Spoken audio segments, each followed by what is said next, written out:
मैं असमंजस में हूँ कि मेरी साधना सही चल रही है या नहीं।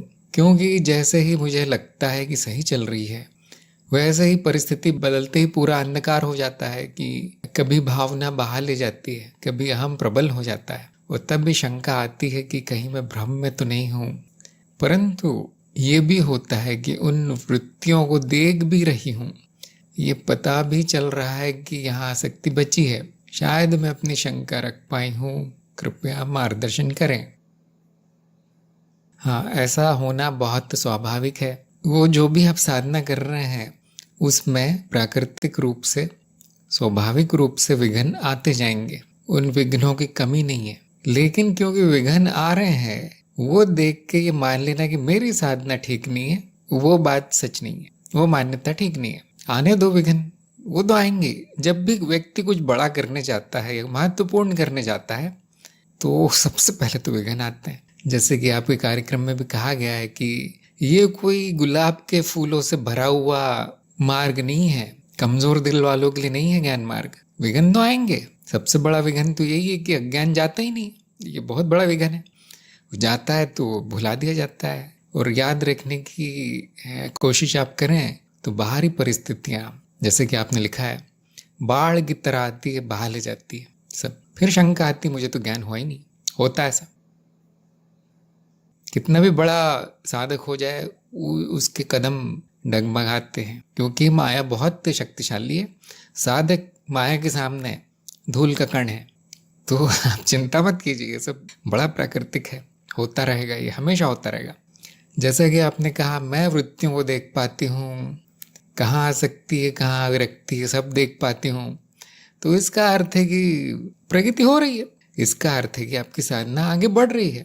अगर आप ये लिखते कि मुझे रोज यही ख्याल आता है कि मैं मनुष्य हूँ, मुझे रोज यही विचार आता है कि मैं स्त्री हूँ और मेरा जीवन मनुष्य जीवन सत्य है, तो मैं कहता कि हाँ, अब आपकी शंका सही है, अब आपकी साधना बंद हो गई है, चल नहीं रही। लेकिन आपने ठीक उल्टा लिखा है कि जब भी आती है याद तो ज्ञान की आती है। देखिए, ये महत्वपूर्ण है। ये महत्वपूर्ण है कि समस्याएं आ रही है उसमें, वो अगर बाजू में रख दी जाए, जब समस्या नहीं है, जब यथासंभव आप में साक्षी भाव आता है, तो वो जो आपको ज्ञान हुआ है वो स्मरण दिलवाता है। उससे आपको खुश होना चाहिए कि मेरा ज्ञान सही सलामत है, वैसा ही है, कहीं गया नहीं।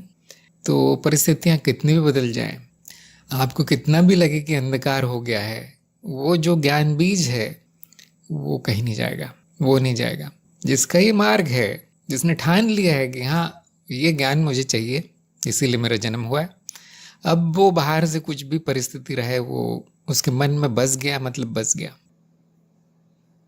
तो थोड़े से विस्मरण से, भुलावे से घबराना नहीं चाहिए। जैसे ही परिस्थिति ठीक हो जाए, जो कि हो जाती है, वो सब कुछ अनित्य है, वो भी चला ही जाता है, वापस अपने स्वरूप में आ जाना है जितना हो सके। और आप लोगों को कोई बोलने वाला नहीं है कि देखो तुम्हें ज्ञान नहीं हुआ, तुम ज्ञानी नहीं हो। आप लोगों के सामने ये समस्या नहीं है, क्योंकि आप लोग शिष्य हैं। आप लोग ऐसे जो बच्चे होते हैं ना, नवजात नन्हे मुन्ने, चलना सीखते हैं, उन पे कोई हंसता नहीं जब वो गिरते हैं, तो कि तुम्हें तो चलना नहीं आता, कोई उनको धिक्कारता नहीं है, क्योंकि वो बच्चे हैं। वैसे ही आप लोग जब तक बड़े पंडित नहीं हो जाते, बड़े गुरु नहीं हो जाते, तब तक आपको कोई बोलने वाला नहीं है कि आप में समस्या है कोई। तो इसका फायदा उठाइए, सीखने का प्रयास कीजिए। जितनी भी शंका आ जाए, सबको बाजू में हटा के वापस मार्ग पर, हमेशा। मैं भी ऐसे करता हूँ, मैं भी ऐसे करता हूँ। समस्या आ गई, परिस्थिति बिगड़ गई, तो पहले मैं कोशिश करता हूँ कि वो ठीक हो जाए कुछ। क्योंकि साक्षी भाव की किसको पड़ी है अब? ज्ञान, दर्शन, ये सब आध्यात्मिक चीज़ें, वो सब रेत के महल की तरह सब बह जाता है माया के बाढ़ में। तो मैं कोशिश करता हूँ कि वो सब पहले ठीक हो जाए, फिर यथासंभव साक्षी भाव रहे। और ये भी कोशिश करता हूँ कि जब परिस्थिति बिगड़े तो साक्षी भाव और तेज हो जाए, ये भी कोशिश करता हूँ। तो अभी आप, शायद आपके लिए वो अभी चरण आया नहीं है कि आप उसको और ज़्यादा लेकर आए, साक्षी भाव को परिस्थिति बिगड़ने पर और तेज कर पाए। शायद वो चरण आपके लिए आया नहीं है, तो आप अभी इतना ही कीजिए। जब तक आप कार्यक्रम में हैं, सीखने का प्रयास कीजिए। जब आ जाए उसको थामे रखिए, उसको पकड़ के रखिए। बाकी परिस्थितियाँ आती जाती रहेंगी, उनसे छुट्टी नहीं है। ये उम्मीद करना कि जब सब ठीक हो जाएगा मैं साक्षी भाव की साधना करूँगी, तब तक तो मैं अंधकार में हूँ, ये तो कभी नहीं होगा, कभी नहीं होगा। जितनी साधक प्रगति करता है उतनी बड़ी बड़ी परीक्षाएं आती है। ये बात है हम अक्सर बताते नहीं हैं। आपने मेरे मुंह से बहुत कम सुना होगा, 1 या 2 बार ही सुना होगा, क्योंकि साधक डर जाते हैं। क्योंकि एक तो नए नए हैं, ऊपर से उनको ये सारे रहस्य बता दो तो उनकी जो रुचि है वो ख़त्म हो जाती है। कौन करे ये तो डरावनी चीज़ है। लेकिन इसमें खुशखबरी ये है कि बड़ी परीक्षा तो होती है, लेकिन उस विपत्ति से निकलने की शक्ति भी दी जाती है। साथ आपको वो परीक्षा भी दी जाएगी, लेकिन साथ में उसको हल करने का तरीका भी दिया जाएगा, उतनी शक्ति दी जाएगी उसके बाहर आने में के लिए। नहीं तो फिर वो परीक्षा ही किस काम की। अगर मैं आपको कुछ ना सिखाऊं, आपको 20 पार्ट पढ़ने के लिए ना बोलूं और सीधे मैं ये परीक्षा ले लूं चरण 3 में, किसी भी तरह से सत्यापन करके परीक्षा दे दो, अगर मैं ऐसा बोलूं तो क्या वो उचित है? नहीं, पहले सिखा दिया जाता है, पहले आपको इस काबिल बनाया जाता है कि आप कुछ प्रश्नों के तो उत्तर दे पाएँ, फिर परीक्षा होती है। ऐसे ही साधक की परीक्षा होती है जब वो इस काबिल हो जाता है, तभी होती है। तो अगर आपकी परीक्षा हो रही है, विपत्तियां आ रही है, तो ये मान के चलिए कि आपको इस लायक समझा गया। नहीं तो आम साधक की, आम जनता की तो कोई परीक्षा भी नहीं होती, सुख से चलता है उनके जीवन, कुछ नहीं होता उनके जीवन में। तो ये बातें याद रखिए मैंने जो बताई हैं, और अपनी साधना जारी रखिए, शायद सभी के काम आएगा ये उत्तर। मेरी साक्षी भाव की साधना मुझे लगता है अच्छी तरह चल रही है, पर कोई अनावश्यक वृत्ति खत्म नहीं हो पा रही है और उसमें खो जाती हूँ, मन बहुत अशांत हो जाता है। कोई बात नहीं, जैसा कि मैंने कहा था, ये बड़ा प्राकृतिक है, क्योंकि चित्त में यही आदत पड़ी है बचपन से, कई जन्मों से। कुछ लोग कहेंगे मेरे कई जन्मों से मैं ऐसा ही हूँ। तो इसमें कोई बुरी बात नहीं है। कम से कम आपको दिख तो रहा है कि अनावश्यक वृत्ति है, आपने उस पर अनावश्यक का ठप्पा तो लगा दिया, ये सफलता है ना। क्योंकि अंधकार जब होता है तो अनावश्यक भी आवश्यक लगता है, और वो उतने ही तेज से चलता है, उसमें उतनी शक्ति, उतनी ऊर्जा होती है। कोई बात नहीं, कुछ थोड़ा थोड़ा आपका साक्षी भाव छूटेगा। तो मैं आपको एक सुझाव देता हूँ कि जो भी आपको लगता है कि अनावश्यक है वृत्ति, उसको लिख के रखिए। उसको किसी को दिखाना नहीं है, मुझे भी नहीं, अपने गोपनीय जगह पे लिख के रखिए उन सबको कि क्या क्या अनावश्यक है मुझ में। और जब आप चरण 6 में पहुंच जाए तब आप मुझे बताइए। ये मैंने आपको एक उपाय बताया, उसकी चिंता आप करते रहेंगे कि ये क्यों नहीं जा रहा, वो क्यों नहीं जा रहा, तो आपकी साधना कब होगी? फिर साधना कैसे होगी? तो चरण 6 क्यों? चरण 6 शुद्धिकरण का है, वहाँ हम प्रयास करेंगे कि वो चला जाए। अभी इतना प्रयास कीजिए कि आपका साक्षी भाव रहे, उस पर पूरा ध्यान दीजिए 100%, कि वो वृत्ति आए जाए, मुझे कुछ नहीं करना है। वैसे भी आपने बोल दिया अनावश्यक है, अब उसके बारे में क्या सोचना, आएगी जाएगी, वो तो कई वर्षों से हो रहा है, तो एक रात में तो समाप्त नहीं होगा।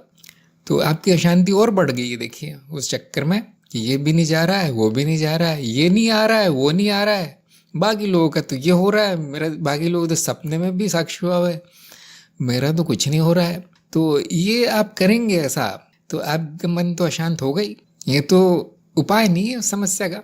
उपाय क्या है? सीख लीजिए साक्षी भाव। आप इनके वृत्तियों के पीछे मत पड़िए, क्योंकि वो आती जाती रहेंगी। आप साधना के पीछे पड़िए, नहीं तो आपका मन अशांत रहेगा। और जो मैंने उपाय बताया है वो आप कर लीजिए, लिख कर रखिए क्या क्या वृत्तियाँ अनावश्यक है, उसको छुपा के कहीं लिख के रखिए। चरण 6 में आप मुझे बताइए। जैसे हम जानते हैं कि साक्षी भाव से ज़्यादातर वृत्ति खत्म हो जाती है, फिर साक्षी भाव में संकल्प की वृत्ति कैसे संभव है? नहीं, ये बात सही नहीं है आपकी। वृत्तियाँ खत्म नहीं होती, वृत्तियाँ नष्ट नहीं होती, वृत्तियाँ प्रकाशित हो जाती। तो आप जो जानते हैं वो शायद ठीक नहीं जानते। देखिए, किसी की वृत्ति समाप्त हुई क्या? क्या आपकी समाप्त हुई? कौन सी वृत्ति समाप्त हुई मुझे बताइए। हो सकता है कि कुछ अनावश्यक चल रहा हो, कुछ मानसिक शारीरिक कुछ भी, वो वृत्ति हो सकता है कि समाप्त हो गई हो, आदतें। लेकिन कोई वृत्ति हमें जो काम की है, ज़रूरी है, वो समाप्त हो जाए तो हमको साधना बंद करनी पड़ेगी।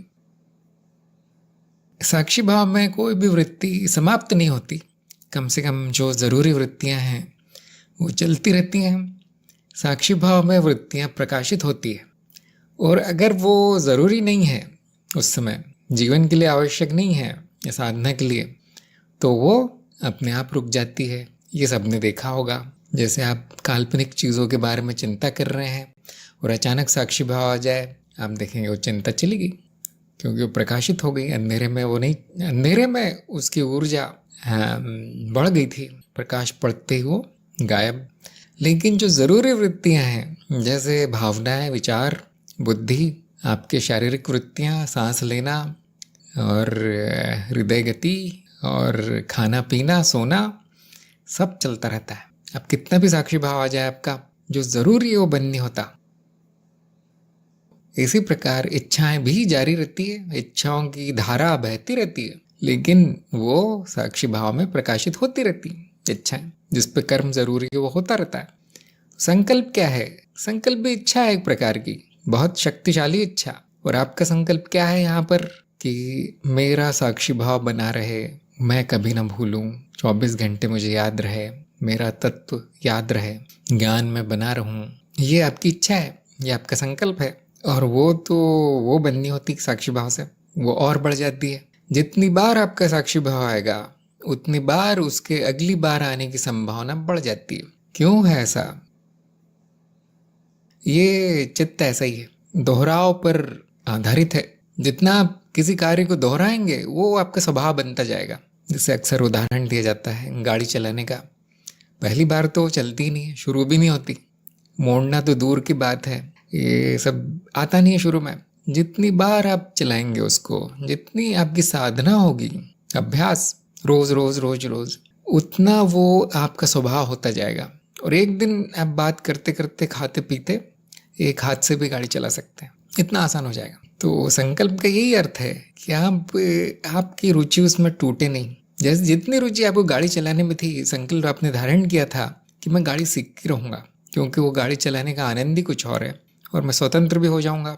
बस मैं धक्के नहीं खाने पड़ेंगे, या किसी और को बोलना नहीं पड़ेगा मुझे ले जाओ। तो आपका वो संकल्प बड़ा तेज था, इसलिए आप सीख गए थोड़ी साधना के बाद। तो ऐसे ही संकल्प ज़रूरी है कोई भी साधना करने के लिए, ना केवल साक्षी भाव, इससे भी बड़ी बड़ी कठिन साधना है, तो वहाँ ज़रूरी है संकल्प। और अगर साक्षी भाव से वो संकल्प भी चला जाता, तो आपको कभी नहीं बोला जाता वो संकल्प धारण करने के लिए। हाँ, कुछ बेकार की इच्छाएं वो ज़रूर चली जाएंगी, बचपना समझ के आप छोड़ देंगे, संकल्प नहीं। संकल्प का अर्थ होता है वो इच्छा जिसके लिए आपने जन्म लिया है। हाँ, अगर आपने ज्ञान मार्ग के लिए, ज्ञान के लिए, साक्षी भाव की साधना के लिए जन्म नहीं लिया, कुछ और करने का इरादा है, कोई और संकल्प है, तो ये वाला चला जाएगा। करीब करीब तय है बात। तो देखिए, आपकी मान्यता पर प्रश्न चिन्ह लगाइए कि साक्षी भाव से वृत्ति खत्म हो जाती, नहीं होती, वृत्ति प्रकाशित होती है। बुद्धि फिर निर्णय लेती है उस पर कुछ करना है या नहीं। खत्म करने वाला भी कोई नहीं वहाँ, ध्यान दीजिए इस बात पे। सजगता और साक्षी भाव में अंतर स्पष्ट करें। तो साक्षी भाव आप जानते होंगे कि मेरे तत्व का ज्ञान, स्वयं के तत्व को याद रखना, अपने सत्य स्वरूप को याद रखना। और सजगता का अर्थ है कि जो भी अनुभव हो रहे हैं उन पर ध्यान देना, कि आसपास क्या हो रहा है, वातावरण में, लोगों पर, अपने शरीर पर और अपने मन पर, मन की घटनाओं पर, कि क्या हो रहा है, ये ज्ञात रहना, ये ध्यान रहना। हम कहेंगे वो सजग है, सतर्क है वो व्यक्ति। जैसे शिकारी जंगल में शिकार करते समय, ये सैनिक युद्ध के मैदान में सजग होता है। लेकिन क्या उसको चिंता होती कि मैं क्या हूँ, मेरा तत्व क्या है, जगत मिथ्या है या नहीं है? नहीं, बिल्कुल नहीं। लेकिन उसका सारा ध्यान सारी गतिविधियों पर होता है, चारों तरफ, स्वयं पर भी, दूसरों पर भी। तो सजगता या सतर्कता साक्षी भाव नहीं है, तो उसको साक्षी भाव नहीं कहेंगे। जबकि साक्षी भाव आपकी रोज की स्थिति है। आप सतर्क हो ना हो, आप सावधान हो ना हो, कोई बात नहीं, आपके मन में ये भाव बना रहता है कि मैं क्या हूँ, या कम से कम इतना रहता है आप भूल से भी ये नहीं सोचते कि मैं मनुष्य हूँ या कोई और वस्तु हूँ या कोई और अनुभव हूँ। ये विचार भी नहीं आता आपके मन में कभी। ये है साक्षी भाव। भले ही आपको इतना आभास ना हो कि बाहर क्या हो रहा है, लोग आसपास के लोग क्या कर रहे हैं, या मेरे मन में क्या चल रहा है, ये शरीर की क्या अवस्था है। हो सकता है आप इतने सजग ना हो इन चीज़ों से, लेकिन एक चीज़ के प्रति आप सजग रहते हैं कि मैं अज्ञान में तो नहीं हूँ, मेरे मन में अज्ञान के विचार तो नहीं आ रहे हैं, कहीं मैं अपने मान्यताओं को सच तो नहीं मान रहा।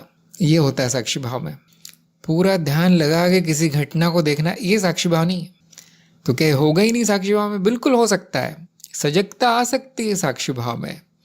अब वो विचार ऐसा आएगा कि मैं हर घटना का दृष्टा हूँ, यहाँ ये हो रहा है, वहाँ हो रहा है, मन में ये हो रहा है, शरीर में ये हो रहा है, अब मैं इनका दृष्टा हूँ। और आप एक सेकंड के लिए भी भूलेंगे नहीं कि क्या हो रहा है बाहर। ये भी विचार आएगा कि ये सब मिथ्या है, सपना है। अब आप थोड़ी देर में ही थक जाएंगे, क्योंकि ये बहुत बड़ा मानसिक कार्य है, बहुत मेहनत का कार्य है।